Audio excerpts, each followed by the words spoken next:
Mense, ek is hier op die jetty. Julle het seker geweet ek gaan 'n video maak hier van die jetty af. Dit is maar net mooi. Ons wat in die binneland bly, soos ek wat daar in Gobabis in die ooste bly van die land. Kom nie so baie hier nie. So as ons hier kom, al het ons al baie hier geloop. Ons kom loop altyd weer op die jetty want dit bly maar net mooi en is lekker en is pragtig. En 'n mens kan die skepping van die Almagtige van God aanskou, die see wat so mooi is en die lieflike weer van Swakopmund uiteraard, die heerlike koel weer. Nou ek het net met julle gepraat van daai gebou af daar oorkant. Aan die ander kant van daai gebou het ek gesit. Dit is nou so 15 minute terug het ek my eerste video gemaak en ek maak nou my volgende een. Nou mense, hierdie boodskap van my gaan nie 'n baie lang boodskap wees nie.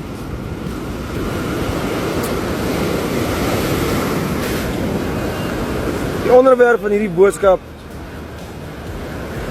gaan oor die ewel van selfone.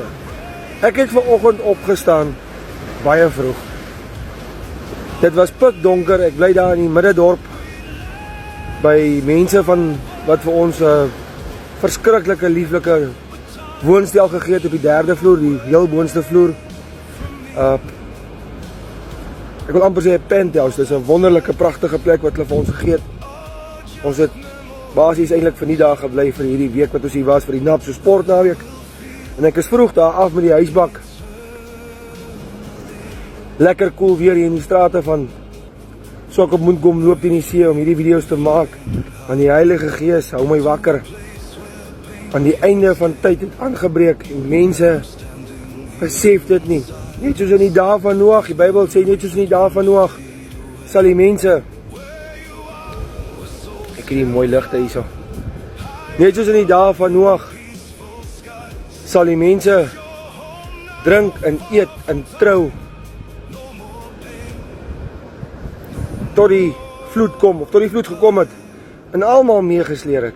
Net Noag en sy vrou en sy 3 seuns en hulle vrouens is gered. Ons almal ken daai ou verhaaltjie. Storie, wat 'n ware verhaal, goed wat regtig gebeur het. En my video gaan oor die ewel van selfoon. Kyk nou, ek het klaar 2,5 minute gepraat en ek het nog niks van my boodskap gesê nie, want ek gesels te lekker met julle. Maar mense, ek het nou vanoggend van daar af van die middedorp af geloop waar ek bly. En ek het so 'n hele end geloop en ek het verby 4 of 5 plekke geloop. Kom ons sê nou maar 4. Waar ek mense deur die vensters kon sien vroegoggend in hulle kamerjaste met koffie. By die een huis was daar 'n vrou en 2 kinders. By die ander huis was daar 'n man en 'n vrou, 'n ou oom en 'n ou tannie. By die een huis het daar 'n persoon gesit aan die binnekant by 'n liggie in 'n sitkamer. Ek kon nie sien of dit 'n man of 'n vrou is nie. En langs oor die kort, al die mense het gesit met selfone. Die mense wat meer as een was, die 3 huise wat daar 'n paar mense was. Elke persoon het met 'n selfoon gesit. Niemand het met mekaar gepraat nie. Ek weet nie of hierdie mense dalk godsdiens gehou het nie. Ek wil nie mense oordeel nie. Die mense wat ek gesien het van die straat af deur hulle huise se vensters ken ek nie. Ek weet nie wie dit is nie. Ek weet ook nie in watter straat ek geloop het nie. Ek noem dit maar net. Maar die kroeks van my boodskap gaan nie oor wie dit is of wat hulle van is of wat nie. Mense, ek wil elke ma en pa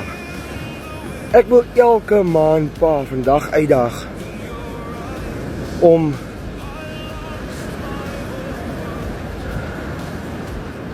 jou kind se selfoon te vat. Vat jou kind se selfoon 'n bietjie en kyk waarmee hy besig is op daai selfoon. Gaan kyk waarmee hy besig is op daai selfoon.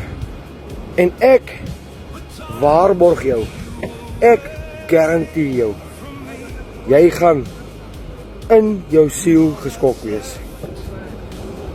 99% van julle wat na hierdie video kyk, met wie ek praat, gaan vir my sê, jy kan komment, jy hoef nie te komment nie, jy gaan vir my sê, so waar, jy was reg. Vir elke man daar buite, wat 'n pin op sy selfoon het, wat sy selfoon wegsteek vir sy vrou. Vrouens dieselfde, sien jy dit mans nie? Hoekom het jy 'n punt op jou selfoon? En hoekom raak jy kwaad as jou vrou jou foon vat om daarop te kyk?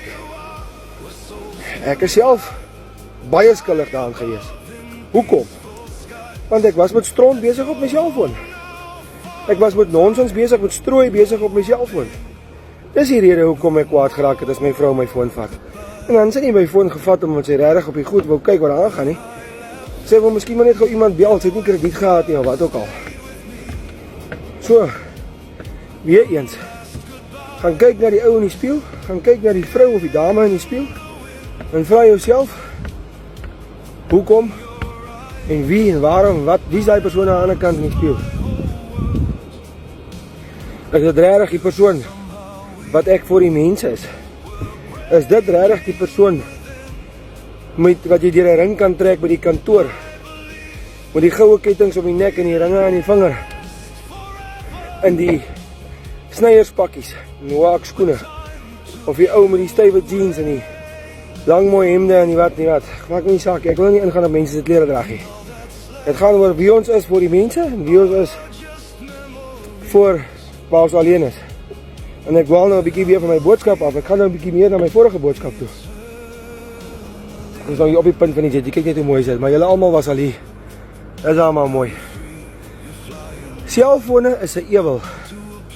In my eie huis is dit 'n ewel. Ek gaan nie vir julle lieg nie. My vrou moet baie met my beklei oor my selfoon en soms so ek moet haar. En weet julle wat is nogal eienaardig? Hierdie bekleierye oor selfone kan nogal ontaard in redelike ernstige bekleierye.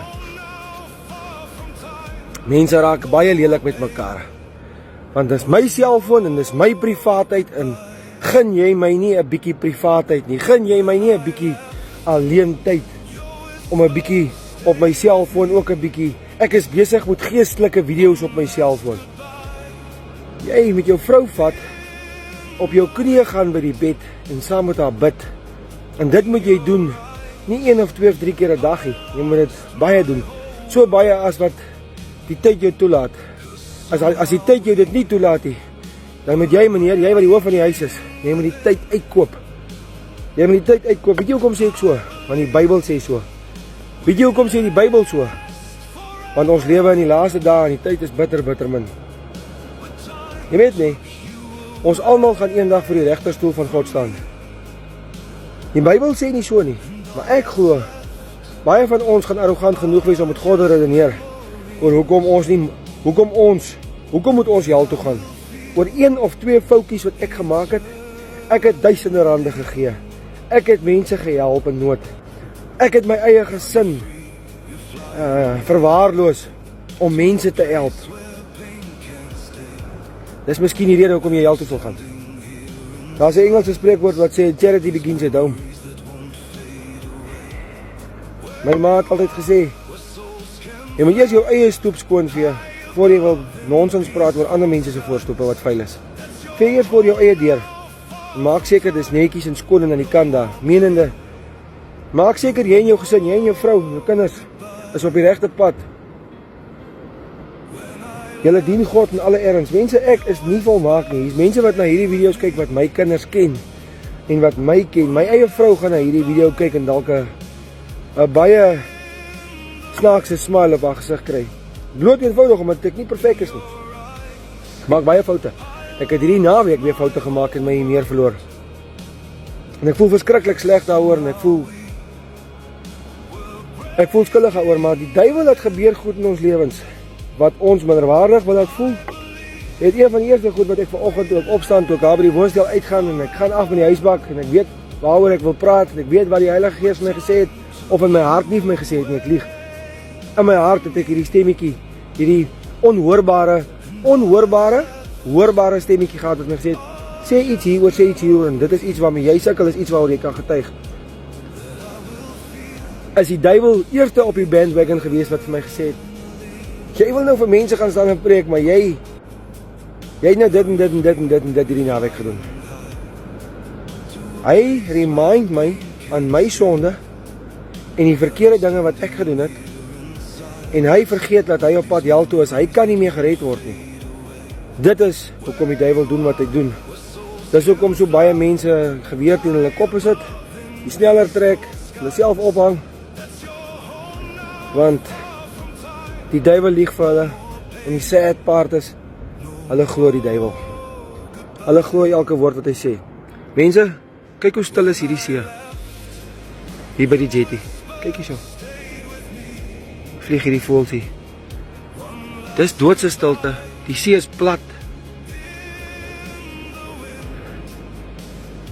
Dis verskriklik mooi. Hier's nie 'n windjie wat waai. Sorry vir dit. Hier's nie 'n windjie wat waai in my ore nie. Dis choepstil, die stilste wat ek nog op hierdie jetty was by Swakopmund. Dit is pragtig hier so in Swakopmund. Pragtige dag vir julle en baie seën.